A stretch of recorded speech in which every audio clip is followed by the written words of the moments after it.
Okay, Nick Collier here, and it's story time again. This one goes back to about 1967.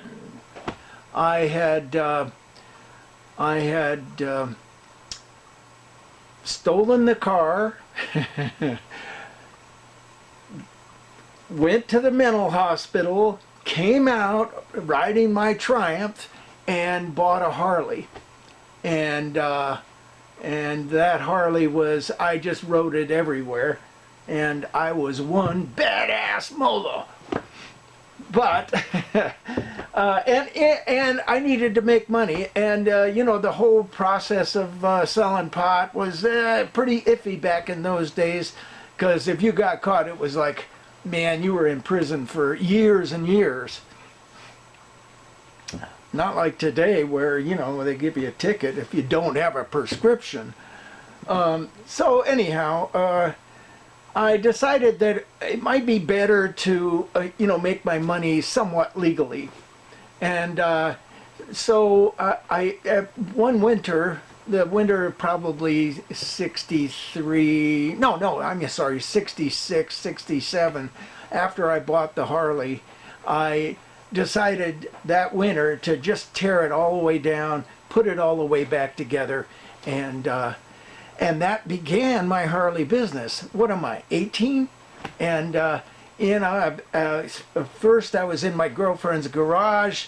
We're working away. The county kicked us out of there. I went over to my other shop, which was in downtown Hayward, kind of back behind a florist shop. And the floor shop guy owned the building.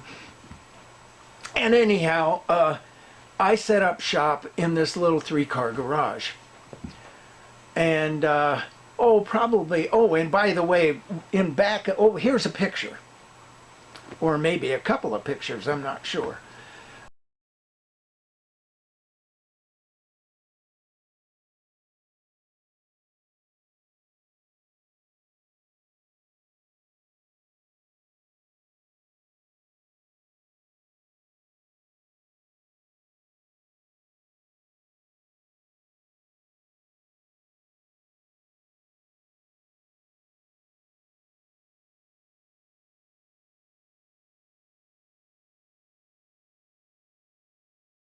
Depends on what I can find.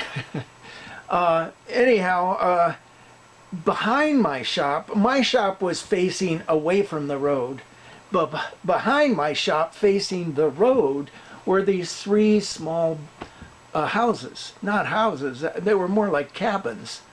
And basically we called them the ghettos because every druggie in the world would end up at that place. And it was pretty marginal, and there was always some kind of trouble going on, and there were dealers and junkies, and oh man, it was a mess. But I was behind, and I faced the opposite way, and as long as they didn't bother me, I didn't bother them. And a few times there were some skirmishes, but mostly it was everybody respected each other's space. But the back side of the 3-car garage had a little kind of a separate little unit, and that was a washer and dryer were in there. Now that washer and dryer hardly ever worked, and I wasn't about to work on it because I didn't wash my clothes there. But once in a while somebody'd come up with the money. They'd sell some crank or something like that, and come up with the money and have the washer fixed.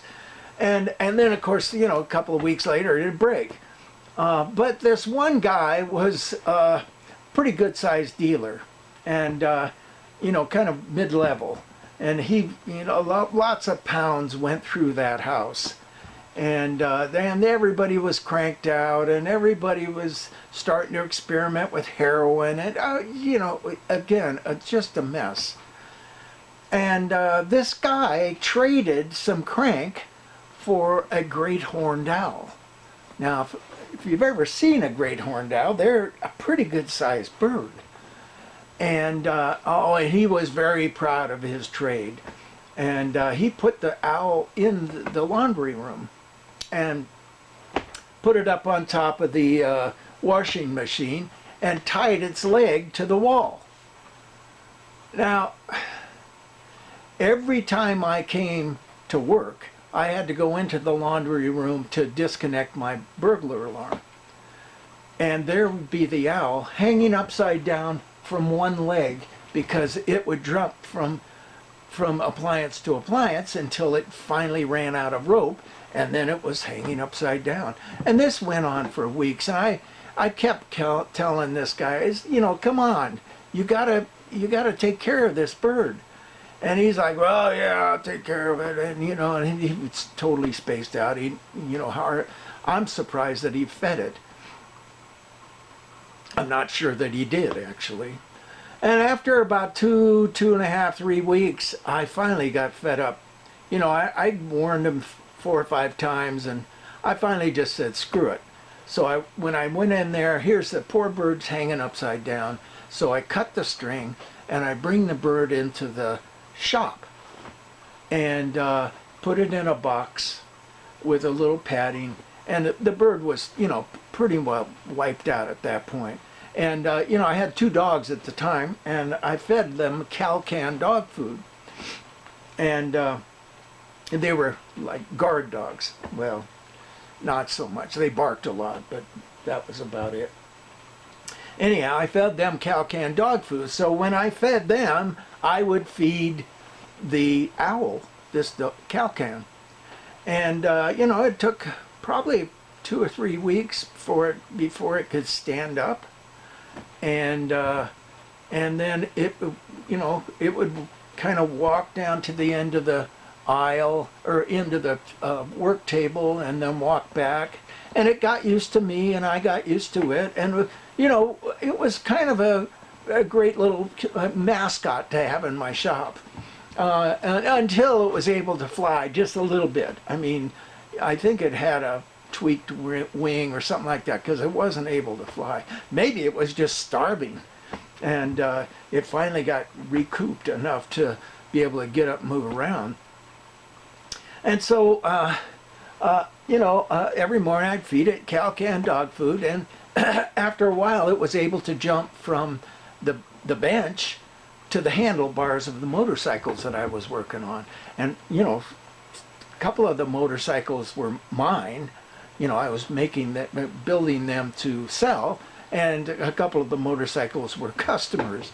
And, you know, he'd stand on the handlebars and take a dump right on the gas tank. And, you know, that happened once or twice, and it was like, oh, man, you know, and they're very acidic, and, you know, you couldn't get the stain off. Luckily, it was the customers were my friends, so I was able to kind of, negotiate around that. But after I figured that out, I put towels over all of the motorcycles, and so for a week or two, it would just jump back and forth to the motorcycle handlebars and the seats, and then after a while it would actually fly from one end of the shop to the other end of the shop. It was kind of getting its wings back, and it would flap 4 or 5 times a day, and then 10 times a day, and then one day it just took off out the front door and flew across the way. And there was this little shed across the way that was filled with stuff from the florist shop, which was perfect because it was, all matted stuff, and there was all kinds of rodents in there. And he would fly over there and spend the whole day over there, and just about the time I'd get ready to close up, he'd fly back. And I'd close him up, feed him a little Cal-Can dog food, and go home. Come back the next morning, open the doors, he'd fly back over to that little shed and hang out in that shed. And I'm sure, he ate his full.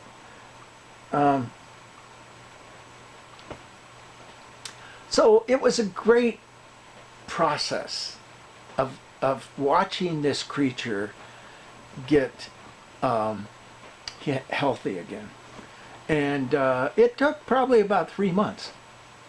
And it finally got stronger and stronger and stronger, and it made longer and longer flights. And one day, we were all kind of hanging out. There was probably 10 of us on a Friday afternoon, which was when we had a little party. And it took off, and it just flew all the way across that big meadow, and just kept going. And that was the last we saw of it. And this is Nick Collier checking out.